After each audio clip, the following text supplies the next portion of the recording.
Hey guys, it's Quickie Baby and welcome to another 9.3 preview video. This time I'm going to be looking at the Tier 8 American light tank, the T-49, and don't worry, it's not the same as what used to be the Tier 5 American turreted light tank in patch 9.2. That has been renamed to the T-67.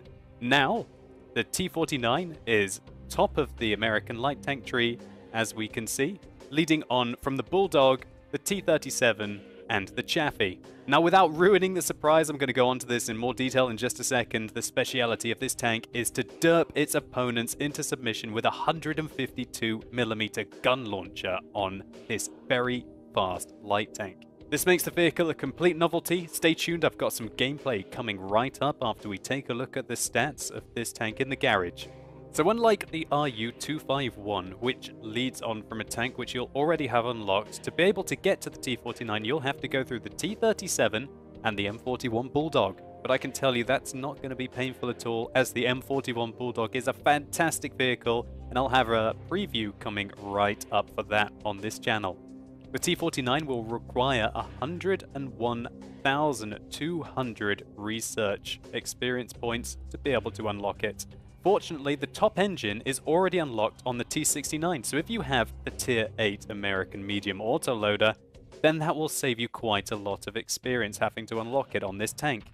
And for such a high-tier gun, it could easily be up towards 50,000, so that's not too bad. While the top radio is used on the M103, the T-54E1, or the T-71, so if you've got any of the high-tier American tanks, you will be prepped and ready for the T-49 experience. So the T-49 has 1,100 hit points, the same as an AMX 1390. When fully equipped, it weighs just over 23 tons with a 550 brake horsepower engine. Now that means that its specific power is less than the Tier 8 German light tank, the brand new Sparpanzer RU-251. But that definitely doesn't mean that the T-49 still can't get around, and it has an incredible top speed limit of 72.4 kilometers an hour. Now the traverse speed is a little underwhelming after you've played the M41 Walker Bulldog, which has 56 degrees a second traverse speed. The T-49 has 44 degrees a second traverse speed, which can make it a little tricky to get around your opponents if you've got used to the Tier 7 American light tank. Nevertheless, after you've got used to it, it's only going to be the fastest tanks in the game that you can't run rings around with this T-49. Now the armor on the T-49 is weak. 25 at the front, 25 at the side, and 19 at the rear. Now the turret armor is slightly better at the front, 38, and it's very well angled, but it's 15 at the side and 15 at the rear. Basically, if you get hit in this tank, you will be losing your hit points very quickly indeed. Upon closer inspection in What Tank View, and something that I've been noticing quite a lot on the test server, is there's quite a thick amount of spaced armor directly over the gun of this tank, 50mm, with 20mm beside that on the mantlet. This should protect you from some HE damage and low caliber rounds if you are hull down, but apart from that, you're very unlikely to avoid any kind of damage in this vehicle. Now, getting on to the treat in this tank, you have a choice of two guns, a 90mm and probably the one that you are all excited about, the 152mm gun launcher. So before we look at the BFG, let's check out this 90mm. I'm not sure quite what to think about this gun once we inspect the ammunition choices. The cheap rounds on this tank, if you've watched my RU-251, will seem remarkably familiar. They have 102mm of penetration with 320 alpha damage. They're kind of high penetration, high explosive ammunition, a bit like Hesh, even though it's not called that. Now, if you're able to penetrate these shells, you're going to do remarkable amounts of damage, and even if you don't penetrate, you're going to do some splash damage to the target, but this is going to be very slight against well-armored targets. If you want to have any kind of reliable penetration in this tank, you need to spend 4,000 credits per shot to get 250mm of penetration, doing 240 alpha damage.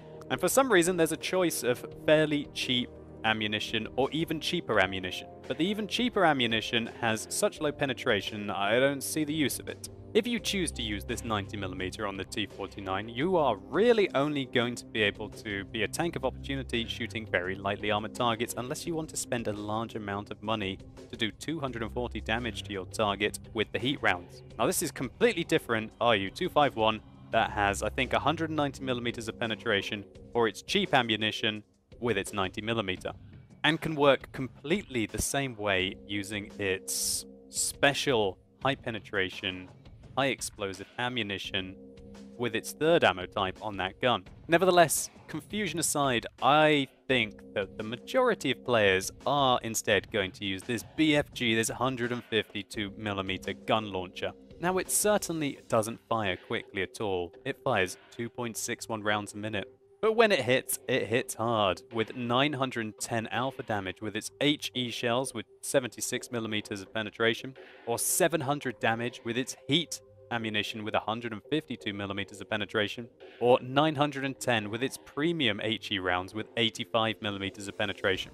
Now, I'd like to very much highlight, and this is very important, that the heat rounds on this tank using the 152mm are cheap. Usually heat rounds will cost you 4,000 a shot. However, on this tank, even though the caliber is very large, they only cost 770, 20 credits more than the HE ammunition. This means that the T49 and the 152mm on it have been designed to use heat ammunition regularly, and not as a kind of an emergency shell that you need to load and it will cost you more to fire. Premium ammunition, i.e. the very expensive ammunition on this tank, are in fact the high explosive rounds, and they do have a very large burst radius of over 5 meters. So if you simply must damage the target for more than your regular ammunition, the high explosive rounds would do, then you're going to have higher penetration and 1.5 meters extra burst radius. So what we find is this is an absolutely ridiculous gun, capable of shaving off a third of the hit points reliably off any tier 10 medium tank at least, and also about 30% off most of the heavies in the game, such as the lower plates on the 113 or the T110E5 or the FP215B. It should be noted, however, that this gun is not accurate.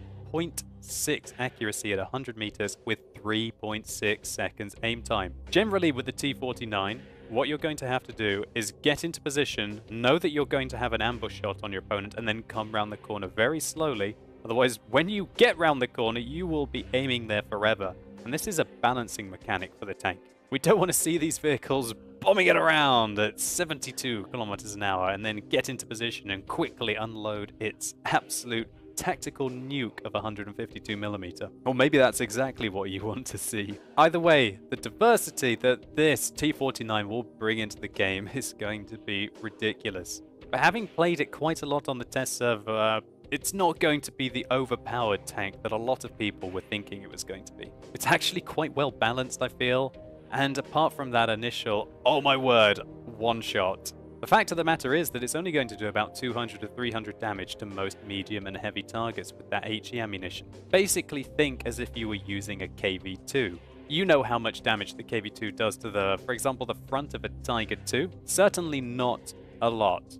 And with the regular ammunition for the HE on the T49, you're going to have 10mm less penetration than the 152mm on the KV2.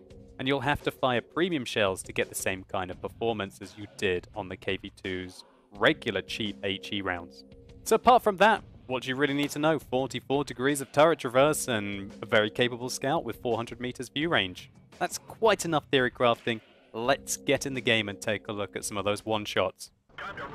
So here we go, we're playing the T49 on Fisherman's Bay, and you can see what kind of tanks people wanted to play on the test server. All light tanks, and what that means is that the HE rounds are going to be very effective indeed. It'll be a lot harder to have this kind of level of performance against armored targets that you might see normally. We're looking for our shots, We take it, but we miss. You can see just how large the aiming circle is on the T49. But one thing that I must mention is this tank does get remarkable gun depression, which gives it a lot of flexibility to poke over a ridge. Unlike quite a lot of derby guns, such as the one on the KV2.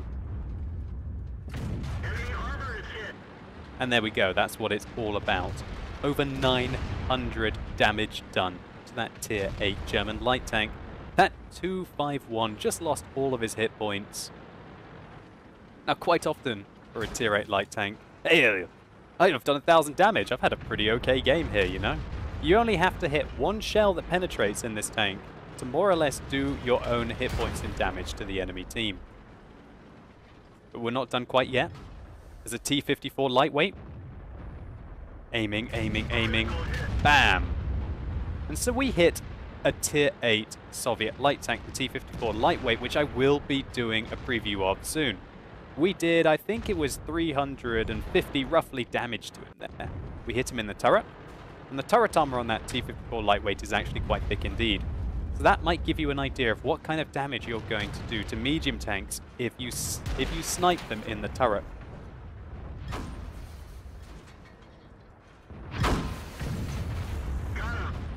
One thing this tank is excellent for, however, is taking out its opponents on low health. We managed to pick up a kill there on that 251 that we very likely crippled earlier. Might not be the same one though, he might be still around. So you can see just how bad the aiming time is on this tank, even if you drive around very slowly. And if you've just been absolutely bombing it around, or you turn your turret, then you're going to have to either aim for a very long time or just get completely lucky with your shot. Irrelevant, we can see that our eastern flank is faltering. We try and make our way down to be able to punish our opponents. See a T-49 here. Right through the turret, doing 432 damage to him there. And so far we've only fired HE rounds. We haven't needed to fire the heat because of this kind of matchup that we're in. Don't worry, in the next gameplay you're going to see the use of some more heat rounds. But in the meantime, let's just bask in the glory of that 774 damage hit into that Tier 8 American light tank. And boy, it never gets boring. It really does. It never gets boring. Putting in huge damaging shots into light tanks when you're driving one as well. How mind-boggling crazy is it that a tank with this level of mobility has such an insane damage potential? Now this is a bit of an anticlimax. I couldn't get a fight there against the T-49, and I decide that fighting against a Tortoise who was on full health was not in my best interests, and I bug out. So I'll slow the gameplay down here to real-time speed so you can gauge the mobility of this T-49. We're going at about 40, up the slope there, along some undulations, now at 50, back up the slope, we're back down to 40. And this is medium terrain, this isn't soft terrain, this isn't like a marsh. But you can get an idea of the mobility of this Tier 8 American light tank.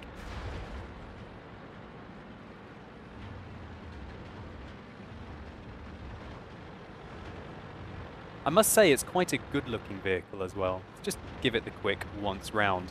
Apart from that horrible little stubby gun, but some people might quite like that. I think it is a nice looking tank. With a BFG on it.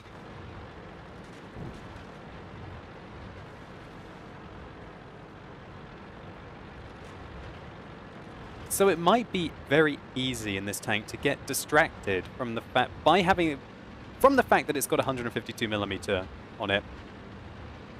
From the fact that it's a light tank that is capable of scouting away. Here we can see an RU-251 below us, the Tier 8 German light tank. We managed to outplay him on the ridgeline, get shot once by the Black Prince, lose our ammo rack with the second shot, and I decided it's probably not best to go after the RU-251. But unfortunately, our time is up, guys. And an enemy 249 puts in a great shot into us. All in all, this was a fantastic result for us. I'm unable to bring up the post-game stats, but I believe we probably did it between about 2,000 to 3,000 damage. But maybe one of you guys is going to count and tell me exactly how much I did. I hopefully got to show you the capabilities of the T-49 against lightly armored targets. How the T-49 can use its gun depression to hopefully outplay its opponents and just sneak those HE shots in. And also you got to gauge the mobility of this T-49. Anyway, let's get stuck straight into some more gameplay. So now I want to show you some gameplay of the heat ammunition. Now remember, the heat ammunition has 152 millimeters of penetration, the same as the caliber of the gun. When it penetrates, it will do 700 average damage. Here we can see an AMX 50B. One right into his turret. I rolled really high, 789. He misses his first shot. Hits his second, tracking me. Hits his third. Oh, he's got one left. We've got to avoid it. We've managed to reload. Puts another big shot into him for 660, and he misses his last shot. So now he's reloading. And hopefully you guys are getting an idea of just how brutal the rate of fire is on this tank. I think this guy is quite panic-stricken. And fortunately for us, the weak turret armor on the AMX 50B allows us to take out the entirety of a tier 10 heavy tank. Now there's no doubt I got very lucky there. Lucky he missed his first shot, and lucky he missed his last shot. And that I had my full health bar to be able to weather those 220mm shells that he fired at the tank. Now we're going to try and take a shot at the T-92. But you can see that if you don't aim this gun, it's completely lucky if it goes anywhere that you aim it. That one ditched itself into the ground about 20 meters before the target. So now we are loading heat ammunition again. But this time the tank is an E100, one of the most heavily armored tanks in the game. Let's see what we can do. We fire one into his tank. We couldn't afford to take a hit. And so we get out of that situation. And immediately we can see that our heat ammunition really isn't very suitable for probably the second most heavily armored, well, at least all-round heavily armored tank in the game.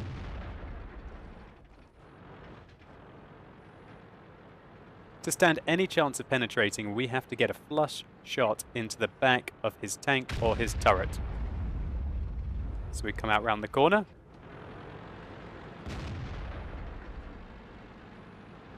And we're going to line one up the best we can.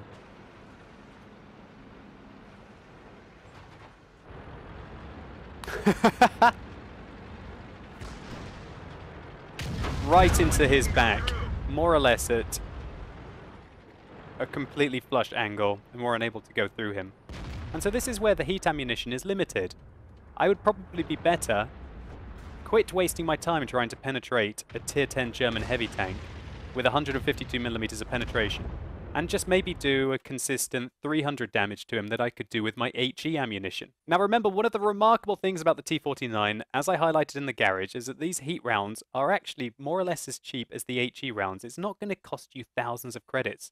And that means that there is a real tactical choice for you to make to decide which ammunition type you need to use to take out your opponents effectively. And I believe that careful consideration of the ammo that you use will really discriminate between the mediocre and the best T-49 drivers. Anyway, let's take a look at some more gameplay. So now we join the battle on Mountain Pass, and we're about to make our first move of the game. We have an HE shell loaded. Lower penetration, higher alpha damage, more than sufficient for going through our opposite number. 891 damage and a fire, 100% that tier 8 light tank taken out in one shot. Now we have a Soviet tier 10 medium tank coming for us, and he will be able to rip us apart very quickly indeed. However, we've got HE loaded again. We're going to see if we can do some damage to him. We did 219 damage to that Object 140 there with the HE round. Not very spectacular for a tank that takes over 20 seconds to reload, hey? Nevertheless, damage is damage. The heat shell would have never have penetrated. Maybe I did some module damage to the Object 140 as well. And it's not so much about that example of an HE shell. It's more of the theory that while your HE ammunition is not always going to do a huge amount, doing module damage to tier 10 tanks can just as effectively cripple them or take them out the game. Now we've loaded heat again. I really want to hit home the heat ammunition choice that you're going to have to make. We come round the corner trying to aim at the Object 268. Don't quite have a shot at him because of the gun of the FV215B183. We can see a turret, the cheeks. Unfortunately, we bounce off the cheeks, albeit that they were at a very bad angle. So if I'd fired HE there, I would have probably done about 300 damage, I'd say, to the FV215B183. And I realise this is not a very effective engagement for me for using my heat ammunition, which I'm really trying to do for testing purposes for you guys. In that situation, I would probably stay there, load HE, and just keep splashing my opponents. But I have seen an opening in the map. They've invested very heavily along that eastern flank. And we can see there's a 183 up here, along with the Jagdpanzer 100. Oh wow, this is going to be a tricky one to get through, but thankfully we can get right up behind him and aim at the driver door at the back, which is one of the weak points of the rear of that tank. We go straight through him, shaving off probably about 33 to 40% of his hit points with one hit. Next up, an FV215B183. He hasn't seen us. Right into the side, but unfortunately it didn't go in. That was a poorly aimed shot in hindsight. I needed to shoot one right into the side of his turret. Nevertheless, you can see just how long you have to aim and just how bad the accuracy is with this gun. Look at that, a tiny little movement has reduced my accuracy massively. And how often do you have that long to aim at a tier 10 tank? And how often do you have to aim at the side of a tier 10 tank like that?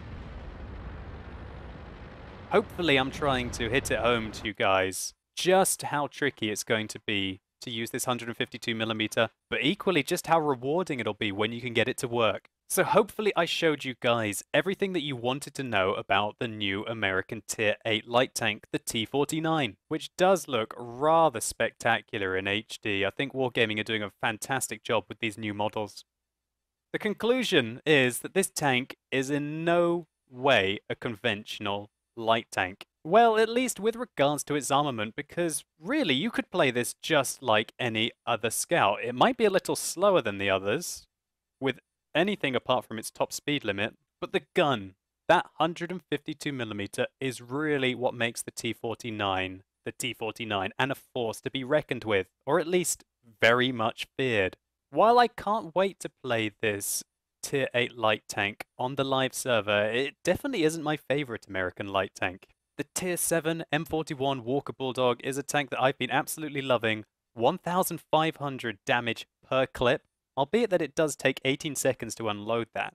It's been an absolute joy to play on the test server, and I will have a preview coming of that and the other light tanks soon for you guys. So anyway, guys, thank you so much for watching. If you enjoyed this video or it was just useful to you, please do consider giving it a like down below. It really helps the channel out. And let me know in the comments what you think about this absolute little beast of a Tier 8 American light tank. Do you think it's going to be too powerful? Or from what I've shown you here, do you think that the aim time and the accuracy are sort of a balancing factor of the vehicle? Anyway, as always, guys, thank you so much for watching. You've been epic, and hopefully I'll see you soon.